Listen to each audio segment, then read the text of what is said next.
Hello everyone. Please note that this is a NotebookLM video presentation. Thank you NotebookLM. Hope you find it useful.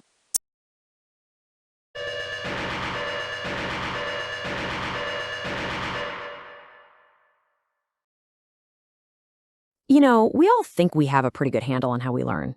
Practice makes perfect, you gotta study the theory, get some feedback. And look, those ideas aren't wrong, they're just not the whole story. And just how much of the story are we missing? Well, it turns out a tale of two nuclear reactors can show us that the stakes are incredibly high when our understanding of learning is incomplete. So picture this. You've got two nuclear power plants built from almost the exact same blueprints, and they both face the exact same critical failure. In one case, the operators handle it perfectly, and disaster is averted. It's a textbook case of a near miss. In the other, well, that one becomes the most infamous nuclear accident in U.S. history. So what on earth made the difference? It wasn't the machinery. It was the training. So, here's what it came down to. At the Davis-Besse plant in 1977, the operators had been through scenario-based training. They'd played out all sorts of what-if situations. So when a critical valve got stuck, they didn't just blindly follow a checklist. They were able to adapt, to see the real problem, and they saved the day. But fast forward just 2 years to 3 Mile Island, their operators were trained on rote procedures. Just follow the steps. The problem was, their manual didn't cover this specific failure. They couldn't see past the incomplete instructions, and that led to a partial meltdown. Now here's what's so fascinating. Investigators later concluded that the training at 3 Mile Island wasn't wrong, it was just incomplete.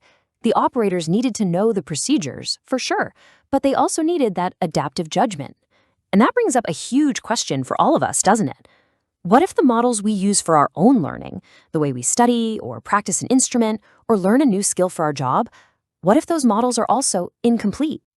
This is really where modern neuroscience just blows the doors off the old ways of thinking. For years, we've talked about things like short-term versus long-term memory, and that's fine, but it's kind of like describing a symphony as just loud or quiet. It misses all the nuance. What we know now is that the brain's learning process is way more sophisticated and, frankly, way more interesting. So here's the big idea. Learning isn't just one thing. It's actually a team sport, and it's happening inside your head. Your brain has this built-in team of 4 distinct, highly specialized systems. And if you really want to master something, you have to know how to train the whole team, not just one player. All right, so let's meet the players. We're going to give each of them a kind of job title so you can really get a feel for what they do. Think of them as your personal, internal coaching staff for learning pretty much anything. Okay, first up, we have the instinctual system. Let's call this one the sentinel. This is that deep, ancient part of your brain that's always on guard, constantly scanning your environment, asking one simple question: am I safe? And it's not just physical safety, it's social safety. Like, am I going to look stupid if I ask this question? If the sentinel feels threatened, it hits the alarm, and it shuts down our ability to learn and take risks. So before anything else can happen, the sentinel has to give the all clear. Next on the team is the perceptual system. We'll call this one the spotter. The spotter is an absolute genius at finding patterns. Its whole job is to cut through all the noise and recognize what actually matters in any given situation.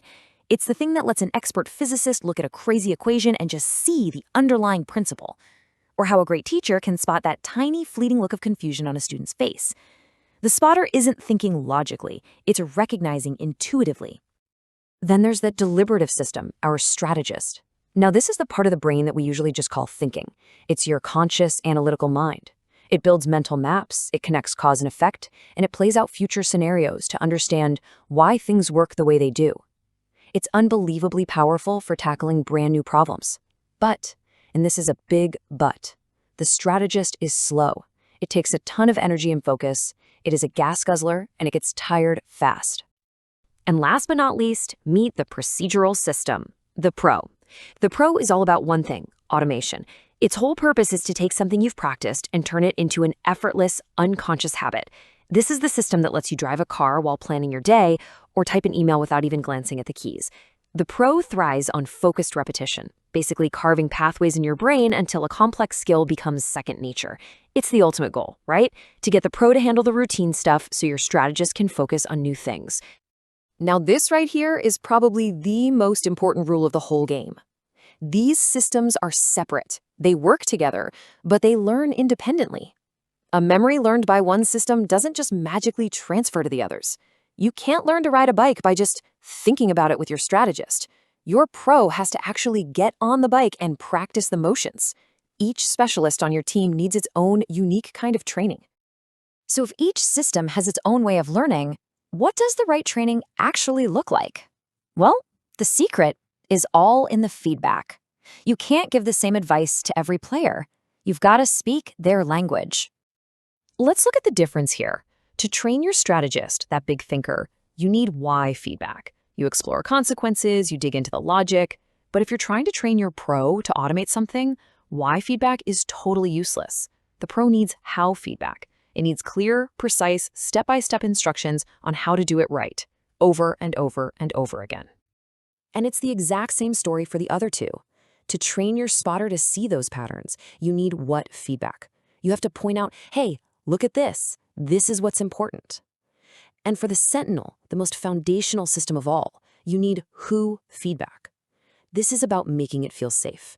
It's about reinforcing that you belong and framing struggle as just a normal, expected part of learning, not a sign that you're failing. Okay, so we've met the team. We know how to give them the right kind of feedback. There's just one final piece to this puzzle. It turns out there's an ideal sequence, an order of operations that makes learning way more effective. So here's how it works from the ground up. Step 1, you have to satisfy the Sentinel. You need a safe, motivating environment, period. Only when the Sentinel feels safe can the spotter come online and start to identify the key patterns, to see what you should even be paying attention to. Once you can see the landscape, then your strategist can step in to explore the ideas and really understand the why. And only after all that groundwork is done, do you bring in the pro to automate the skill with tons of focused practice, turning that conscious effort into an unconscious habit. And this order works so well because each step builds on the last one. It's like building a house. You have to pour the foundation before you can put up the walls. Trying to automate a skill before you even understand why you're doing it is just frustrating. Trying to understand the why before you can even recognize the basic patterns is confusing. And trying to do any of it when you feel unsafe or threatened, forget about it. It's pretty much impossible. So the next time you set out to learn something new, just remember that team you've got in your head, the Sentinel, the spotter, the strategist, and the pro. They are all ready and waiting to get to work for you. So the only real question is, are you being a good coach? Are you giving them the right training, the right feedback, and the right assignments in the right order?